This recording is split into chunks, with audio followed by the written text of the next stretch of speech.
welcome back to another episode of the Beyond the Arc podcast. Today's episode, we're going to be power ranking all 15 teams in the Eastern Conference coming into the season. Of course, there's still some restricted free agents who haven't been signed thus far, which could possibly change a little bit around, but pretty much we've got the bulk synopsis here of the power rankings, and this is going to be my full breakdown of the Eastern Conference. So I'm just going to dive right on into this. Now, I want to keep a couple disclosures just right off the bat, just stating things like this is a power ranking, not necessarily how the seeding will end up. I'll do a video on that later, but because I think that there are some teams that are going to play better than their actual ceiling is, if that makes sense. And I'll explain that as I go on into the video. But let's start off at the bottom. Let's start with number 15. I think the worst team in the East this upcoming season is going to be the Bulls. The Chicago Bulls, they should want to be bad, right? I think some of the other rosters around them are going to just, they have a couple more players that I think can pull out a couple more, on fire kind of shooting nights that will propel them above the Chicago Bulls. So the Bulls, as of right now, have not signed restricted free agent Josh Giddey, although it is expected for him to stick around, whole 9 yards. They've got this weird like 3-guard lineup right now of like Josh Giddey, Kobe White, Ayo DeSumo. They've got other guards here, Javon Carter, Trey Jones, even like Kevin Huerter, Isaac Okoro. So there's a lot of question marks with the starting five of this roster and just the direction in the roster in itself. This team needs to find a corner piece. They need that solidified star, the rookie that, like for the Mavericks, for example, just got Cooper Flag. He's that, or the Spurs have Victor Wembanyama. The Bulls need to find their next Derrick Rose-esque, their next Jordan-esque, a guy that they can be building blocks around. Right now, this roster is just a bunch of young players that hopefully one of them flourishes and becomes something. Right? They really whiffed on the Patrick Williams draft. Drafting him and then paying him so much money has been haltering them. They have been, I was a little shocked by this, but they have informed teams that Vucevic is going to probably stay for this next season. I was expecting either a buyout or some sort of trade, especially since teams like the Warriors or the Celtics are so in desperate need of a center. But I'll get to the Celtics in a bit. But yeah, this roster just looks like it's going to be one of the worst rosters in basketball. I think that they're going to have a rough season. So I don't expect too much out of the Bulls. If anything, someone like what you should be watching if you're a Bulls fan for the excitement of next year, it's Matis Buzelis. You got to hope him and Kobe White just do something out there. They go have fun pretty much and just work on their development. Next up on this list at number 14, I have the Brooklyn Nets. The Brooklyn Nets had 5 first-round picks.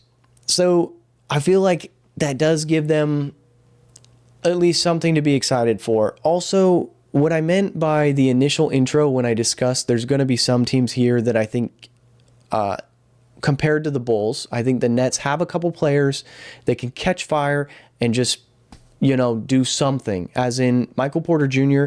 and Cam Thomas. If those two get hot, I mean, the game could be over, right? Really quick. So that's where I think they can pull out. I'm not saying they're going to go on some crazy run or anything. I still think they're going to be number 14 in the East, but I just think they're going to be a couple games ahead of the Chicago Bulls. Now, there are some bright spots about this roster that I actually really like. Obviously, Michael Porter Jr. was a part of a championship contending team and a championship winning team. And he was a solid piece to that, right? As of right now, Cam Thomas is not signed, but we expect it to happen. Nicholas Claxton is a very good center in this league. So there is possibility here for them to flip some of these assets. As in, Michael Porter Jr. plays very well up to the trade deadline, and then you move off of him at the trade deadline for, draft assets. That's probably the smartest thing that they could do here. I would assume him, Nick Claxton, even Cam Thomas, Zaire Williams. You kind of just put those players who have been in the league for a little bit who can get you value in return. That would be the thought process here if I'm the Nets. Similar to Cam Johnson, right? You held on to him. Yeah, you got to pick back for Cam Johnson. You probably could have gotten a lot more had you traded him a little sooner, but, hindsight's 2020. And then, yeah, there's just some bright spots here with this roster. I just think that they need that cornerstone, similar to the Bulls. Just need that cornerstone piece. Next up, coming in at number 13, let's talk about the Washington Wizards. I considered putting them a couple spots higher here, but they're also just very young. This roster should not be so focused on winning right now, but they've got a lot of young talent that I'm very excited for come these next few seasons. All right, Alex Sarr, Bilal Coulibaly has been showing a lot, Bub Carrington, and they got Trey Johnson. And I think the Cam Whitmore acquisition, very underrated pick. You've got these vets around, the Chris Middletons and the CJ McCollums, that'll be able to mentor these guys in a very solid way. So the Bub Carringtons and the Trey Johnsons and the Bilal Coulibalys and the Keyshawn George, Corey Kisperts of the world will be able to be mentored and just be able to learn and absorb and just become these sponges to these players who have been around the league. Chris Middleton being a championship player, similar to the Nets with Michael Porter Jr., he'll be able to teach them everything, but Chris Middleton's been around every part of the league. He has gone from the G League to the NBA, played on the bad teams, played on the really good teams, and played on the championship team. So he is somebody that is going to do fantastic work for the Wizards this next season, not necessarily numbers-wise and on the court, but off the court as a leader, as a veteran. I like having him on this roster for that very reason. I'm very excited for what this kind of Bub Carrington, Trey Johnson, Cam Whitmore trio that we have here, because they're very good scorers. All three of them seem like they're going to be very good scorers in the league. And then you throw the defense of Bilal Coulibaly and Alex Sarr with those other three guys. You got it. It seems like it could be a roster that could grow together and not necessarily move off of those guys anytime soon. But next season, I do expect them to be towards the bottom of the East, as I think there are other teams that are better than them. Coming in at number 12, we have the Charlotte Hornets. The Charlotte Hornets, they confuse me so much. They're a team that they've got so much young talent with LaMelo, of course, Brandon Miller. They just drafted Colin Knippel. But then they just have to put a lot of plans on hold because of injuries. And I'm curious to see what happens this season if it doesn't go well. And what is a well season for the Wizards? For the Hornets. Is it making the play-in? Is it making the playoffs? I just think that they need to start seeing some sort of, fans in Charlotte want to start seeing some sort of actual something happening, not just, oh, we made the 10th seed, we're back to the bottom, we're still on the bottom. I feel like this roster's screaming for something like, oh, we shocked everyone, we're the 7th seed, we made it to the playoffs. Right?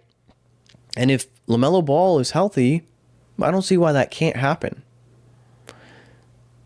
Also, I've spoke about this many, many times on this platform, that what if LaMelo has another 30-game season because he gets injured again? Do you then... It feels like the way this roster was constructed this offseason, it does feel like that they're aiming for, we need to make a playoff push. Because I don't see how you trade for Colin Sexton, Spencer Dinwiddie, you bring in, of course... you sign Mason Plumlee. I don't see how you have all these vets here to then just have another crap season, unless LaMelo gets injured. That's the only thing I can think of is like, that would be the halting point of this roster is if LaMelo gets injured again or Brandon Miller gets injured or something like that. Everything else should be pointing to, especially since there are some teams that there's a lot of window of opportunity in the East this season because of injuries. And I'm going to get to a lot of those injuries as we discuss for further and further teams here. Let's move on to number 11 here, the Miami Heat. The Miami Heat's roster, I don't like at all. There's question marks about Kel'el Ware's motor, whether he actually wants to be there. It's not screaming Miami Heat basketball right now with Kel'el Ware. Bam Adebayo, it feels like he's regressing quite a lot, which is a bummer because he's so good on the defensive end. But the offensive game is just not there.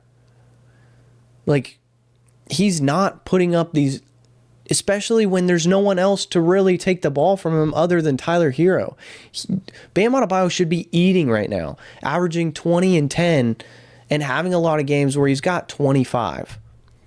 But you don't see that from him. You see a lot of these like 12-point games where you're like, Bam, this is your time to shine. Both you and Tyler Hero should be 20 PPG, 8 assists from Hero, 10 boards from Bam. Also, we need to see what's up with Jaime Jaquez.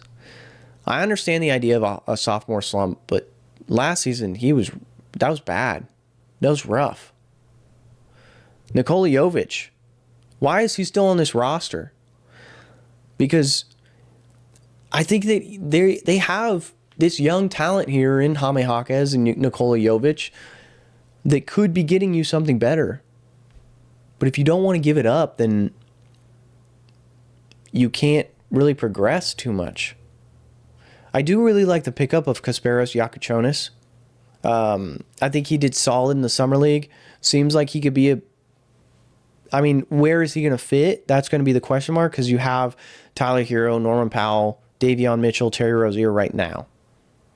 So he's listed as a third string point guard. So does that mean that you probably move off of Terry Rozier because he had a rough season last year? Norman Powell you got for nothing, so I understand. But I just think this roster is not going to be great.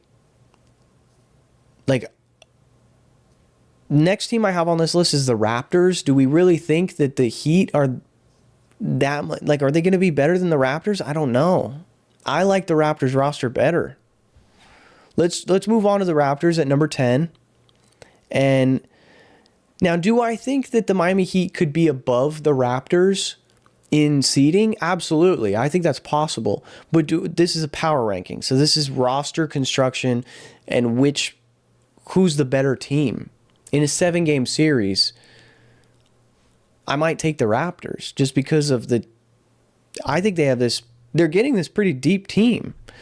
Quickly, Barrett, Ingram, Scotty Barnes, Jakob Poeltl, with Grady Dick off the bench, Akbaji off the bench.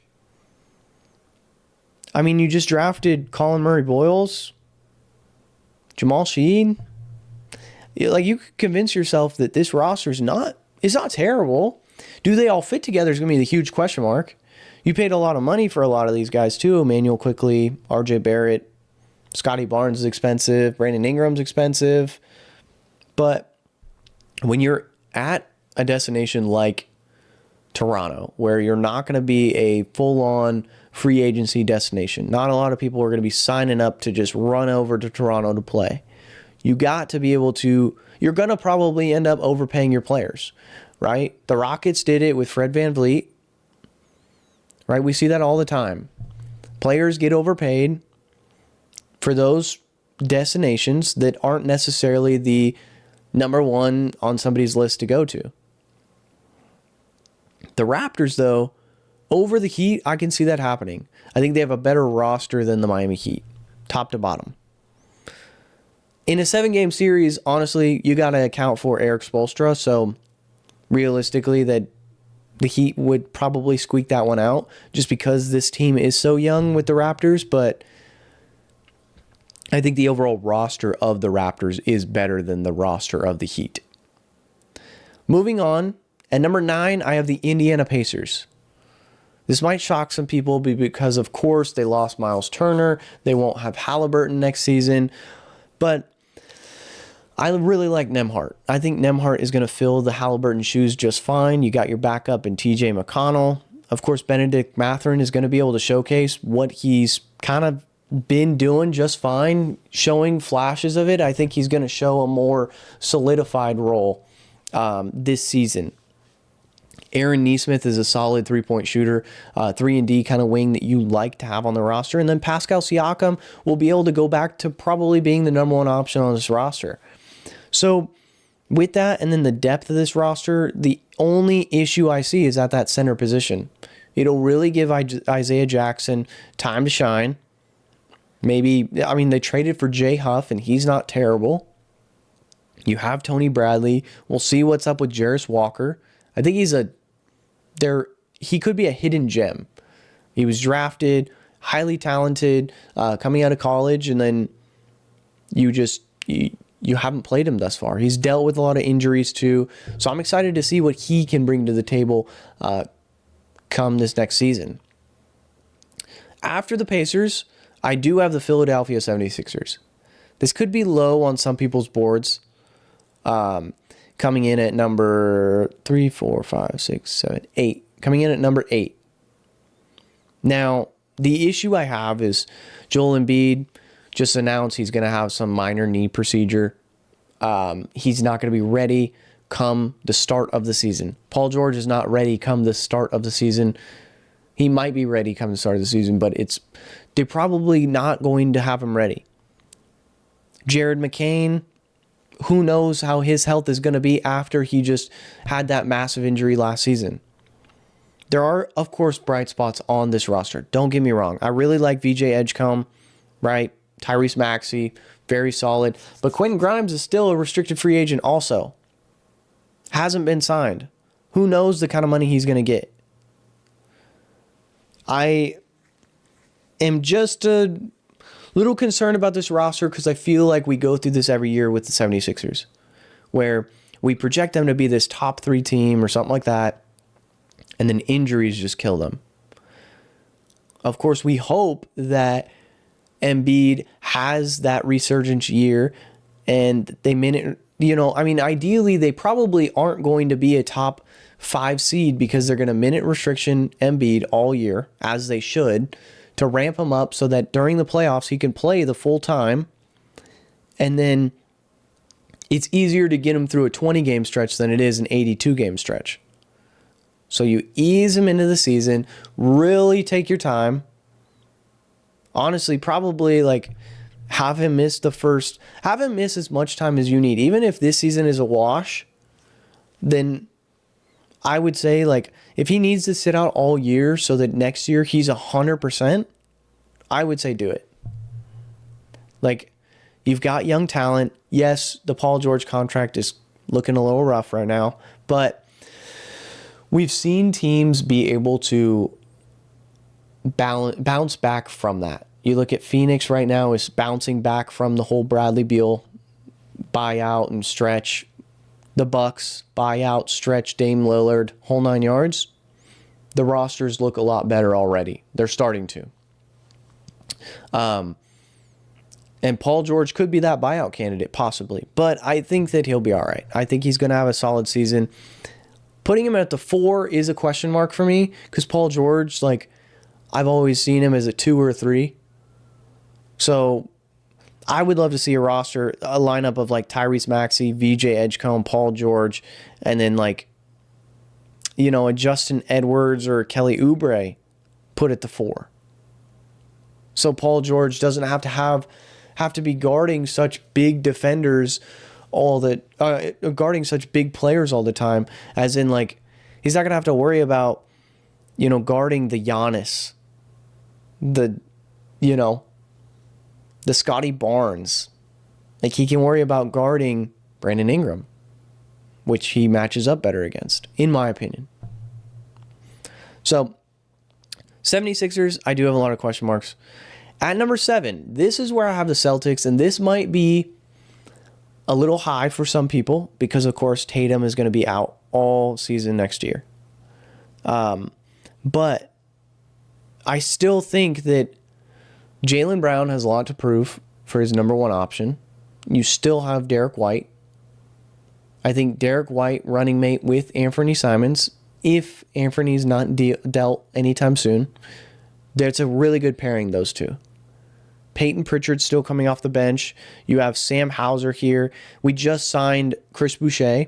And yeah, maybe there's a little bit of Celtics fan bias here at number 7. But I do believe Jaylen Brown, this is all his opportunity in the world to prove that he is that true number 1 option. This season could really help Brown come next season, if that makes sense. And this could be a really big eye-opener for him also, that he might not want to be, because right now, it's almost like Scottie Pippen and Michael Jordan to a lower degree of Tatum and Brown, where like, even if Scottie Pippen had a better game than Michael Jordan gets a lot of the credit, i.e., Jaylen Brown wins Finals MVP, but it's Tatum's team. He had a better series, but it's Tatum's team, and Tatum's the guy. So maybe Jaylen Brown is looking at it like, I don't want to just be Tatum's guy, Tatum's second fiddle. I don't want to be the Robin to his Batman. I want to be the guy. This season, he can really prove it by being that number 1 option. And I don't think, the roster's not terrible. Yes, the depth is a little rough. Peyton Pritchard, Baylor Shireman, Sam Hauser, Xavier Tillman, Chris Boucher. But it's also a retool season. That's why I only put them at 7. And with the injury possibility of the 76ers, I think that the roster, like if Embiid and Paul George are out, the Celtics roster is better. And right now, Embiid and Paul George are big question marks to start the season. So coming in at number 6, I do have the Milwaukee Bucks. I could see them potentially having a higher seed in the regular season. That is totally a possibility. But as far as roster construction and the depth of this roster, I don't love it. Miles Turner, Giannis, Kuzma, Trent, Kevin Porter Jr., with Cole Anthony coming off your bench. It's a pretty rough depth. Your backups are Jericho Sims, Taurean Prince, AJ Green. I don't love the depth at all. Also, I just don't love your backcourt in Gary Trent and Kevin Porter Jr. Pretty rough set of guards right there. Nothing against them, but it could be so much better. You had Damian Lillard. And no, I understand that you had to waive Dame to get Miles Turner to get a better center, but I think that you could have done with keeping Lillard. I'm happy with the way it worked out because Lillard got to go back home. He realized grass is not always greener on the other side, and he came back. And he's like, it's similar to D Wade when he went to Chicago and Cleveland, and then he came back. When he went to Chicago and Cleveland, and then he came back to Miami to finish his career. He's like, let's just forget about those 2 places. I tried it elsewhere. It did not work. Same thing with players do that all the time. Where they're like, oh, I'm going to leave. And then, oh, shoot, I shouldn't have left. I had something good going on over there. So this roster, I just don't love. I don't love the spacing. I guess Miles Turner is the perfect center to put alongside Giannis. But I don't love the point guard play from Kevin Porter Jr. I think he reminds me of a 6-man of a Jordan Clarkson, J.R. Smith. Not your starting point guard. So Cole Anthony will probably come in and take that role and be the starter with Kevin Porter Jr. being that 6-man. And I also just don't think Kyle Kuzma has the 3-point shot to put alongside Giannis. I don't I don't think he fits with Giannis at all. So, coming in at number 5, I have the Detroit Pistons. I think this is the season for Detroit. Cade Cunningham, obviously he is the number one option. He proved that in the playoffs. He was able to put a team on his back. I think we're going to see a big jump out of Asar Thompson. I think Amen and Asar, like Amen's better, but Asar's right there. And genuinely, like we're talking about all NBA defenders here. I think they're going to be super good. Ron Holland looked really good in Summer League. Looked like a real NBA player in Summer League. You have Karis LeVert that you brought in. You brought in Duncan Robinson. You bring it. So now they're like, oh, okay, what did we need last season? We needed more scoring. They went and they got 2 scorers. Karis LeVert, Duncan Robinson. Guys who can shoot the ball and who can just go get a bucket. In Karis LeVert being the bucket getter and Duncan Robinson being this 3-point sniper. Yes, you lost Tim Hardaway Jr., but like I said, you replaced him with Duncan Robinson, a fantastic 3-point shooter. But I really like this roster. Center depth, power forward depth, small forward depth, shooting guard depth, point guard depth. My question mark with this roster is Jaden Ivey. Because what you were able to succeed with last year and being the 6th seed, playing the Knicks really tough in the playoffs, but Jaden Ivey wasn't there. So do you really need Ivey? And if he's not really fitting in this roster, trade deadline happens, you might look to make a move. Which is nice. It's a good problem to have. Because most of the roster that was there last year is here this year. And if Ivey's not fitting, you got to move off of him to get a player in there that will. And that's where you could go and you could discuss things with somebody like Brooklyn and go get a Michael Porter Jr. that I think would fit pretty solid on this roster because you'd want like this catch and shoot guy because you've got Cade Cunningham who's going to have the ball in his hands all the time. Right next to him then, if you traded Jaden Ivey, and this is like obviously some players need to be involved to make the money match and all that, but let's just say, hypothetically, let's just talk about the Jaden Ivey for Michael Porter Jr. swap. So then you have Cade Cunningham, and then you probably put Asar at your 2, Michael Porter Jr. at your 3, Tobias Harris, Jalen Duren. And then you let Cade Cunningham do his thing, drive, kick, whole 9 yards. He kicks it out to a guy, Michael Porter Jr., that can shoot 40% from the 3-point line.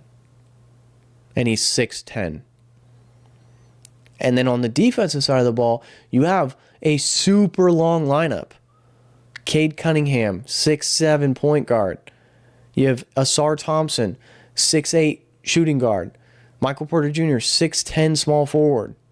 Tobias Harris, 6'9", 6'8" small forward. Jalen Duren, the 7-foot center. With depth. So I'm really high on the Detroit Pistons this year. I really like them. And the next team coming in at number 4, it is the Atlanta Hawks. The Atlanta Hawks, I really think they win out this season and had the best offseason. And they're going to take a massive leap.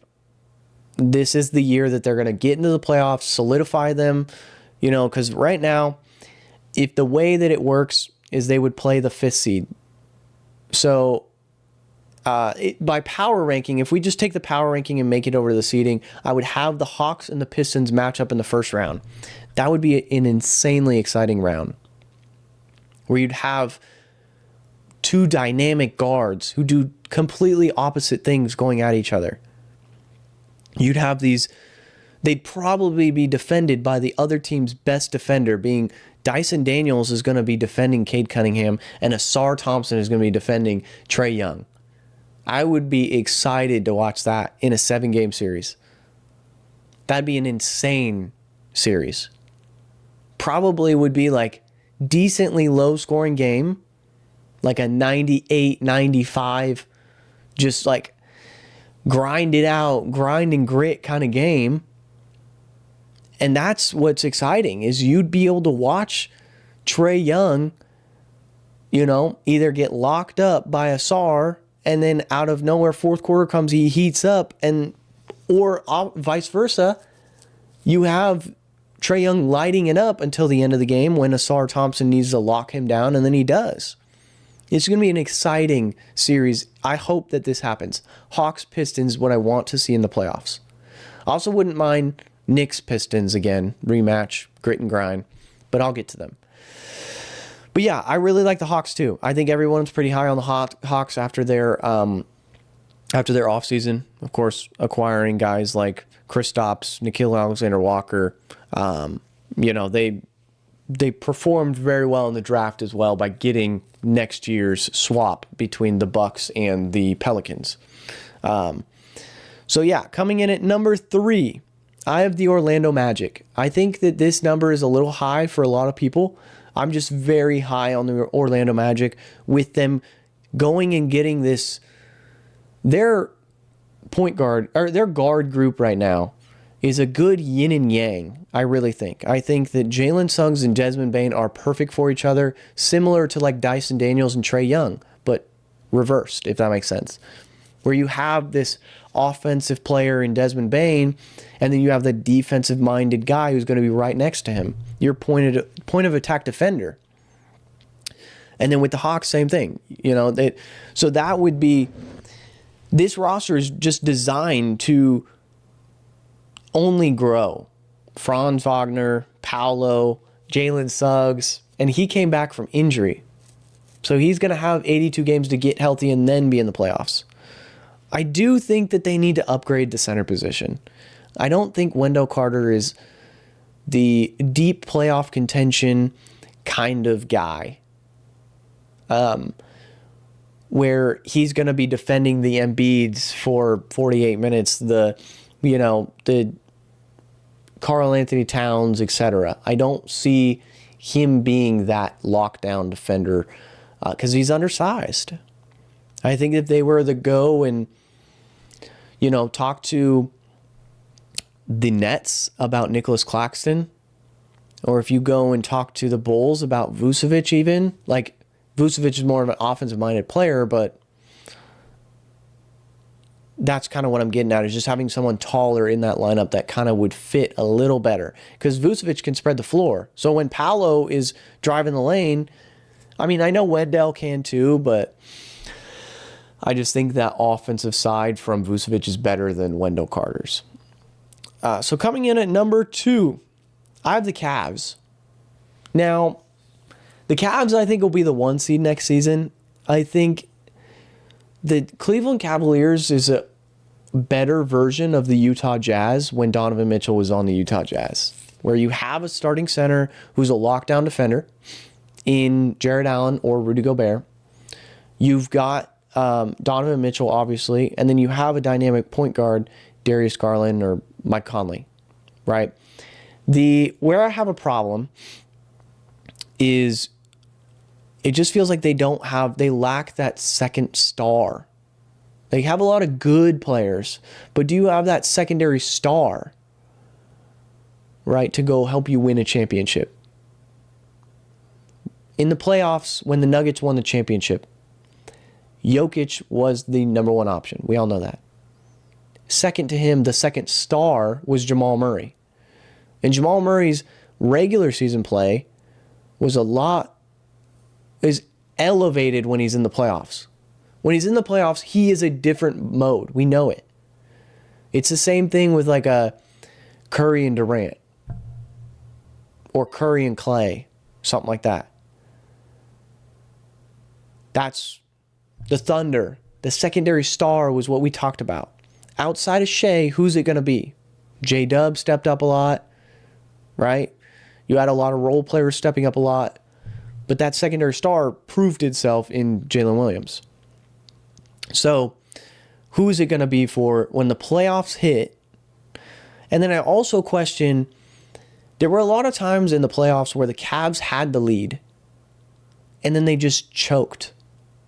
40 seconds left and you're up by 5 against the Pacers. And then you just fumble the ball, turn it over, can't get the ball across half court. That can't happen. And yeah, bringing in somebody like Lonzo is going to help that out. Darius Garland missed some time during that series, I understand. I hope that this roster is enough. Because if this season doesn't go well, where they have another flatline season, it's going to be time to move off of one of your big guys. Either Allen, Mobley, or Garland. I think the only guy you think to keep for sure is Donovan Mitchell. You're paying him a lot of money. You got to keep him. But I think that they'll be the number 1 seed. So, of course, last team is the New York Knicks. I think the Knicks have the best roster top to bottom compared to the Cavs. And I also was considering, them meeting up in the playoffs, whole 9 yards. I just think the Knicks got it. Of course, they let go of Tom Thibodeau. So what does that mean for the next coach coming in? I think the issue with Tom Thibodeau is just you always ran out of gas. You played your guys so hard, so much. It's similar to the Detroit Lions with Dan Campbell. They had everything. They had the championship roster there. Why did they fall apart? Because they freaking grit and grind every single second. And Tom Thibodeau is the same way. Where Mikal Bridges is playing 48 minutes consistently. Josh Hart is playing 48 minutes. So they get to the playoffs and they're just gassed. Similar to how we talk about Joel Embiid with this whole idea that we need a minutes restriction him. Tom Thibodeau needs to learn that idea. That when you're up 20, you don't need to freaking have your stars in. That's how the injuries of Derrick Rose happen. And I'm sorry, I will stand on that is 100% Tom Thibodeau's fault. That Derrick Rose got injured in the first place. Because they were up 20 on the 76ers in the playoffs with 4 minutes to go in the game when Derrick Rose got hurt. And it is a bummer that it ever happened. Because if he wasn't in the game at that point, because you're up 20, I think literally they were up a lot. It was 22 or it was a 1-8 matchup too. It was not like Philly was going to do anything. So I blame Tom Thibodeau for that. And then you saw it, OG getting crampy. And, he's got to miss a game or so. Mikal Bridges, he's getting tired out there. Because Tom Thibodeau just didn't know how to balance his rotation. To give those guys spot minute breaks so that they can recoup and not have to play 48 minutes. And I understand if you were to do that in the playoffs, sure. But why the regular season too? That is a huge issue here. Why the regular season? The regular season is not needed to go out and ball out 24/7. Like I said, you're up 25 with 4 minutes to go or something like that. Pull your guys. Let those young guys get in there. Let the Tyler Kolicks of the world and, the Ariel Huckporties of the world get in and get some minutes. I'm just looking at the end of their depth chart and seeing who's on there. This roster has the championship DNA in it. And I really like that this offseason they focused on getting some depth. They went out and they got Jordan Clarkson and Yabusele, who had, they have big upside. They're very low risk players. And then you've got center depth, of course, because Mitchell Robinson's always hurt. But you have some flexibility now for when you play those bigger teams I just really like this roster, and I hope that the new coach can come in and kind of do their thing and balance the roster itself.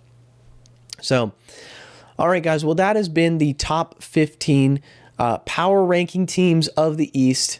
If you do enjoy this video, do me a huge favor. Smash the like button. Subscribe to the YouTube channel. I am going to be doing the Western Conference here soon. And so without further ado, it's been another Beyond the Arc episode, and I'll catch you guys in the next one. Peace.